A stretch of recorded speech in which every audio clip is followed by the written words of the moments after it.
रास्ता भी गुम है, मंजिल भी गुम, ज़मीं आसमां सब दिशाओं के जाने कब से है खोए सारे निशान। छाया हुआ है एक धुआं, धुंधला सा है सारा समा। राह वीरान है, रुत परेशान है, जिंदगी सोच के जैसे हैरान है। क्या खुशी होती है, क्या है गम,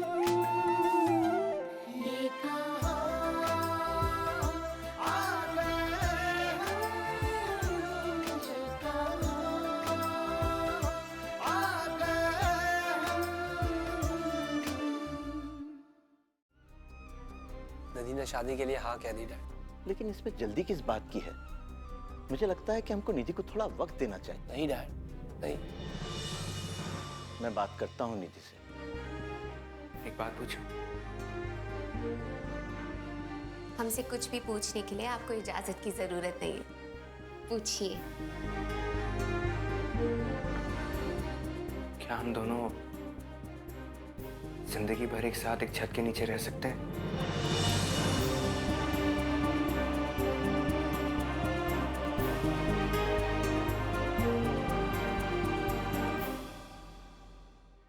ये कैसा सवाल है वकील बाबू? हम तो एक साथ एक छत के नीचे ही तो रह रहे हैं। मुझसे शादी करोगी?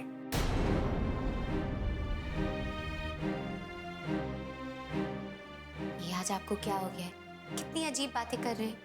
अरे इंसान की शादी एक बार होती है, बार बार थोड़ी ना होती है। और हमारी शादी तो हो चुकी है।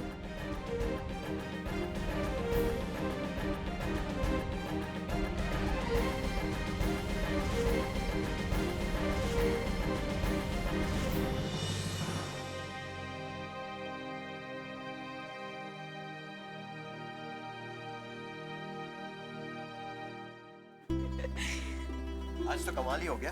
क्यों, ऐसा क्या हुआ? वो प्रोफेसर तोमर जो किसी को गुड कहने से पहले 100 बार सोचते हैं, उन्होंने पूरी बैच के सामने तुम्हारे पेपर की इतनी तारीफ की। सच में इस रिस्पांस की तो मुझे भी उम्मीद नहीं थी। But I must say, Draupadi पर तुम्हारा पेपर वाकई बहुत अच्छा था। ओ प्लीज, अब आप मुझे शर्मिंदा कर रहे हैं। नो अनु, तुम्हें क्या लगता है मैं तुम्हारी झूठी तारीफ करूंगा? लेकिन ऐसा भी तो हो सकता है कि आप तारीफ ज्यादा कर रहे हो। Of course not. I mean, जो कंपैरिजन तुमने द्रौपदी का आज की औरत के साथ किया था कि कैसे आज भी औरत को अपनी मर्जी के खिलाफ परिवार या समाज के दबाव में शादी करनी पड़ती है, कैसे उन्हें अपमानित होते हुए भी उस रिश्ते को निभाना पड़ता है, दैट वाज जीनियस। कहां से मिला इस आइडिया का इंस्पिरेशन? हमारे आसपास समाज में क्या हो रहा है, अगर हम खुले दिमाग से सोचें तो महाभारत पर रिसर्च करना बहुत आसान है। समाज में ऐसा कुछ भी नहीं है जो महाभारत में नहीं। जमीन को लेकर के लड़ाई, भाइयों के बीच की दुश्मनी, औरत की मजबूरी और बाहर के लोगों का परिवार में लड़ाई करवाना, हर एक बात का जिक्र है महाभारत में। पता है प्रणय, मैं जितनी बार महाभारत पढ़ती हूँ, जिंदगी का एक नया पहलू सामने आता है, एक नया कैरेक्टर, एक नई सोच आती है। सच में कमाल का लिखा है वेद व्यास जी ने, और खास करके महाभारत की फीमेल कैरेक्टर्स मुझे बहुत इम्प्रेस करती हैं। काफी गहराई से उन फीमेल्स के दर्द को महसूस किया है तुमने। थैंक्स। लेकिन एक बात और, द्रौपदी और उन सारी फीमेल कैरेक्टर्स ने सब कुछ सहते हुए भी खुद को कमजोर नहीं पड़ने दिया था। मुश्किल से मुश्किल वक्त में भी वो अपने आत्मसम्मान के लिए लड़ी। ये एक औरत ही कर सकती है। वक्त भले ही बदल गया हो, लेकिन औरत में आज भी वो शक्ति है।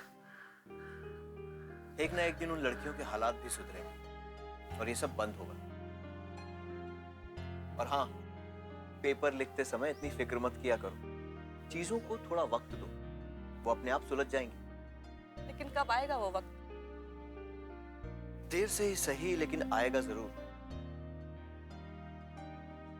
कम शक्कर वाली कॉफी चलेगी।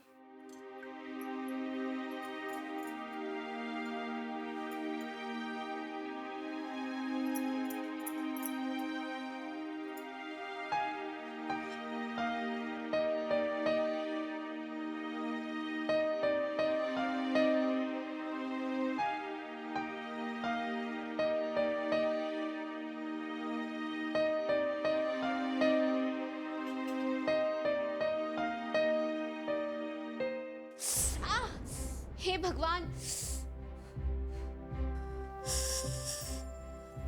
क्या हुआ? कुछ नहीं, बस हमारी उंगली जल गई। दिखाओ।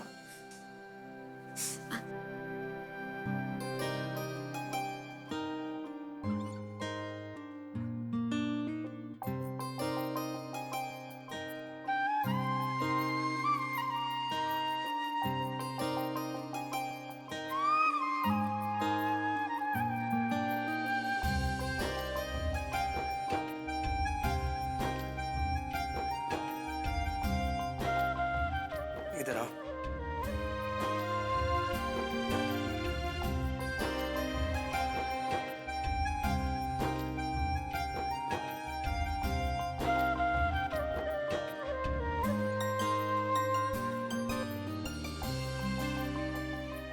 ध्यान से काम क्यों नहीं करती हो तुम? उंगली कैसे जल गई?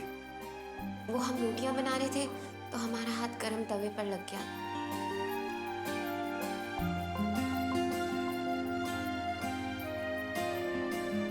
तुम्हें तो तेज बुखार है। बुखार में तुमसे काम करने को किसने कहा था? अरे, मामूली सा बुखार है, हम अभी ठीक हो जाएंगे। और वैसे भी अगर हम आपके लिए खाना नहीं बनाएंगे तो कौन बनाएगा? हमारी गैर मौजूदगी में आप खाना बाहर से ही मंगवा कर खाते थे ना? नहीं, बिल्कुल नहीं। अब मैं तुम्हें 1 मिनट के लिए भी काम नहीं करने दूंगा। चलो कमरे में जाकर आराम करो। अरे हम कह रहे हैं हमें कुछ नहीं हुआ है, खाना बनाने दीजिए ना। सिर्फ आराम। चलो अभी। अब अरे चलो चलो।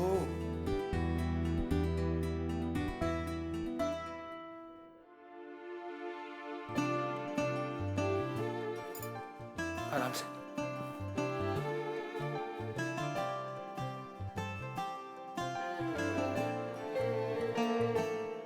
एक मिनट।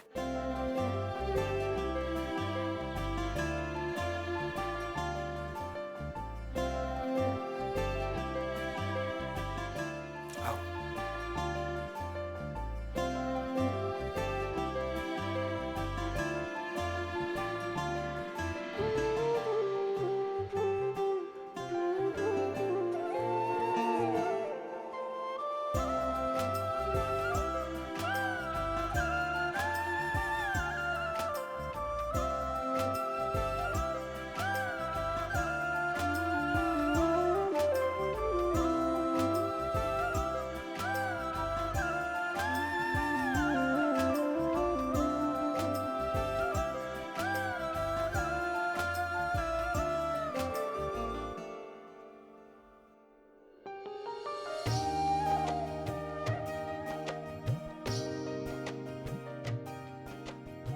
सुनो,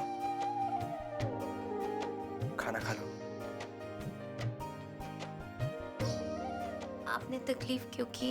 लेटी रहो। अब हम लेटे लेटे खाना कैसे खाएंगे? मेरा मतलब आप बिस्तर पर ही रहो। जी।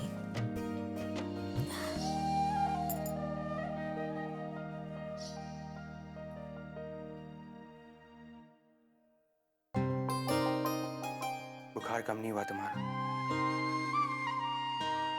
तुम खाना खा लो, मैं तुम्हारे लिए दवाई लेकर आता हूँ। और आप खाना नहीं खाएंगे क्या? मैं बाद में खा लूंगा। और खाना खाकर चुपचाप सो जाना। जी।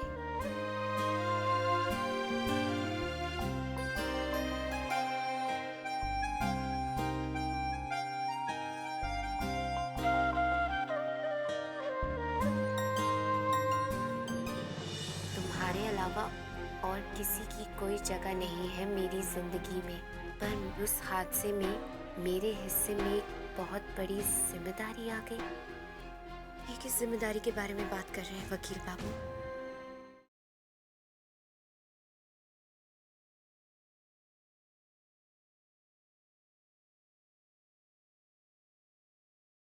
ये कहाँ आ गए हम।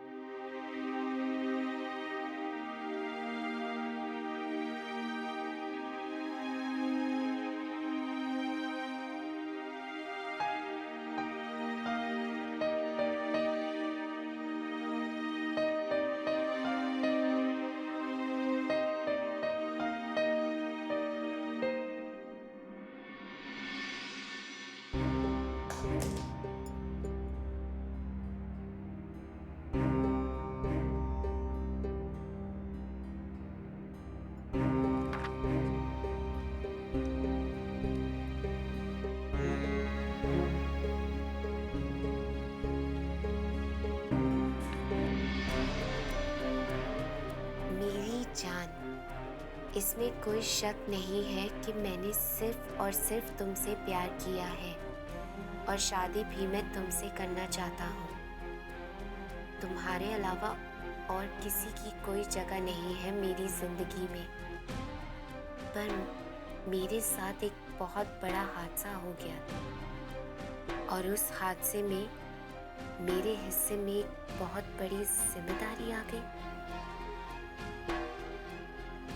ये किस जिम्मेदारी के बारे में बात कर रहे हैं वकील बाबू? और मुझे मजबूरन शादी करनी पड़ी। लेकिन विधाता का मजाक यही नहीं रुका। जब मैं अपनी पत्नी अधीरा को विदा करके घर ला रहा था। अधीरा, अधीरा, अधीरा, मैं कब से तुमको आवाज दे रहा हूँ, तुम सुन ही नहीं रही हो।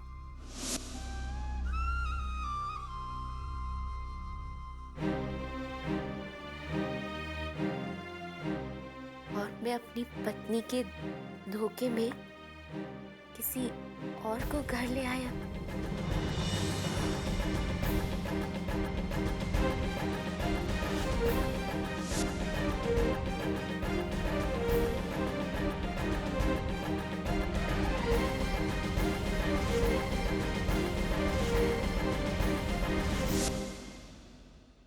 पवित्रा मेरी पत्नी नहीं है, लेकिन अब वो मेरे साथ मेरे घर में रहती है। मैंने अब तक उसे ये नहीं बताया कि वो मेरी पत्नी नहीं है, क्योंकि ये लड़की अनाथ है, असहाय, बेबस है। इसका इस दुनिया में कोई नहीं है। इसलिए हमदर्दी के तहत मैंने इसे अपने पास अपने घर में रख लिया। आप वहाँ पलंग पर सो जाइए और हम अपना बिस्तरा वहाँ जमीन पर लगा लेंगे। हम वहाँ सो जाएंगे। उसकी जरूरत नहीं है, हमें अंदर गर्मी लगती है और घुटन होती है। आप पलंग पे सोइए, हम बाहर खुली हवा में सोना चाहते हैं। क्या पूछ रहे थे वो लोग? पूछ रहे थे कि तुम्हारे और मेरे बीच में क्या रिश्ता है। क्या कहा आपने? मैंने कह दिया कि तुम्हारे और मेरे बीच में कोई रिश्ता नहीं है।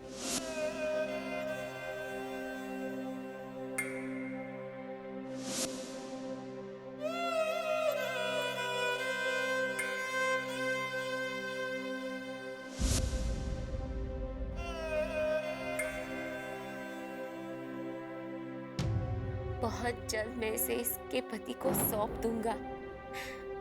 फिर मैं तुम्हारे पास आऊंगा और हम शादी कर लेंगे। तुम्हारा और सिर्फ तुम्हारा आदित्य।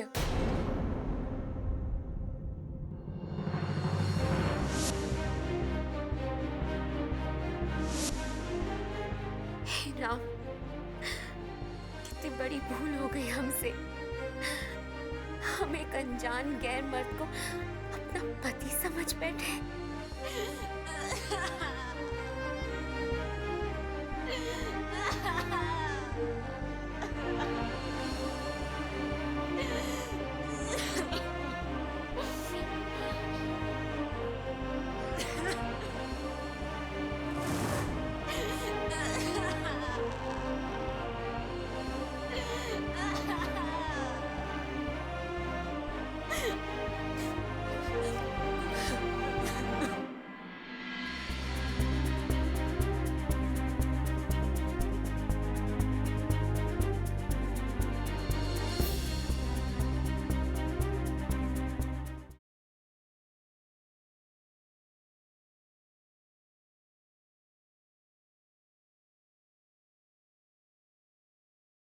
ये कहाँ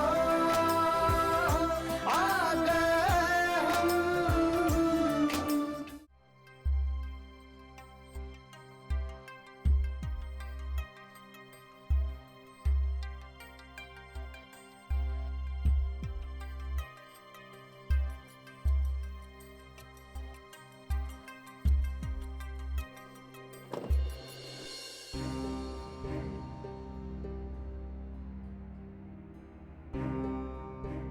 पवित्रा,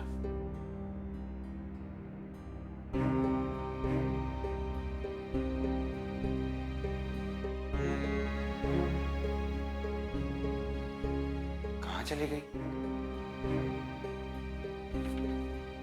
पवित्रा,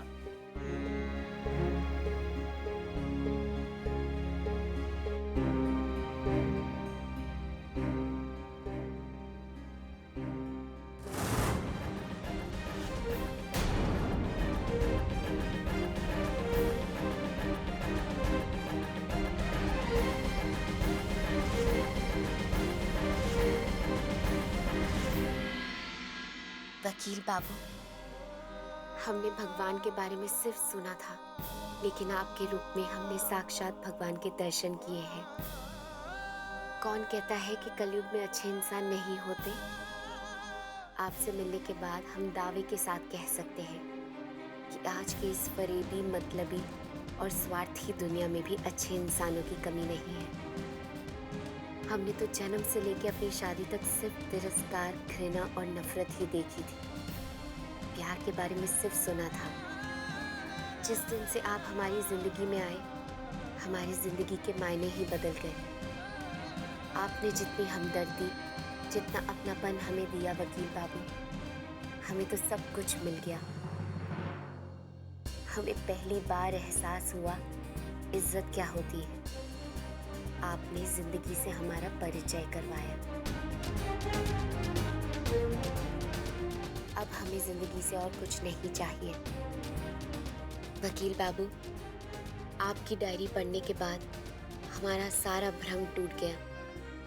हमें पता चला कि हम आपकी पत्नी नहीं हैं। हमारे पति का नाम डॉक्टर प्रतीक है। हम नहीं चाहते कि इस नकली रिश्ते का बोझ उठाते उठाते आप अपनी जिंदगी को नरक बना लें। इसलिए हम आपसे दूर, बहुत दूर जा रहे हैं।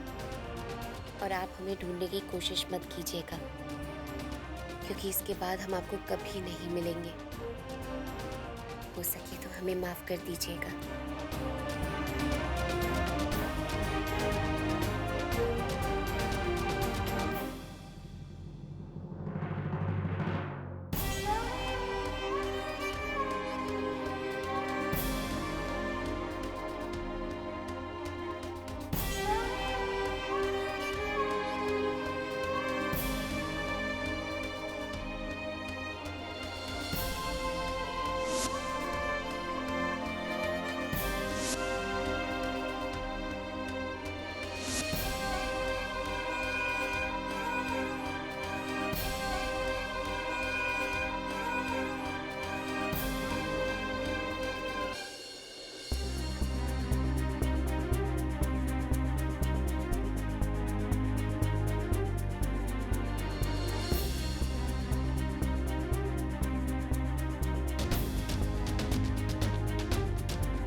वकील बाबू, आपकी डायरी पढ़ने के बाद हमारा सारा भ्रम टूट गया।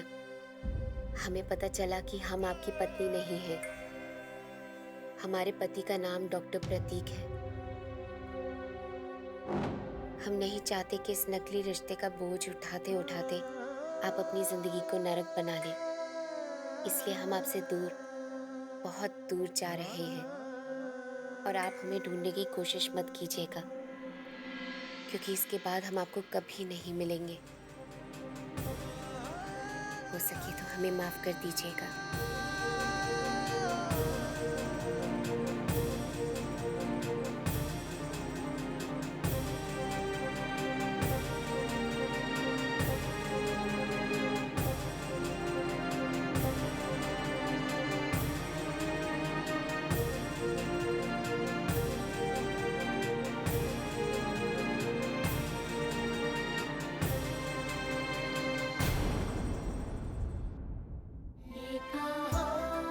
बोलो निधि अंकल सब लोग कहाँ हैं? वो ये लोग जहां भी गए हो, अब तुम्हें निधि जी से क्या लेना देना? तुम्हारी तो शादी हो गई है ना। जाओ जाओ अपनी पत्नी के पास जाओ। आज के बाद ना मेरी निधि जी के आसपास ना भटकना, इसी में तुम्हारी भलाई है।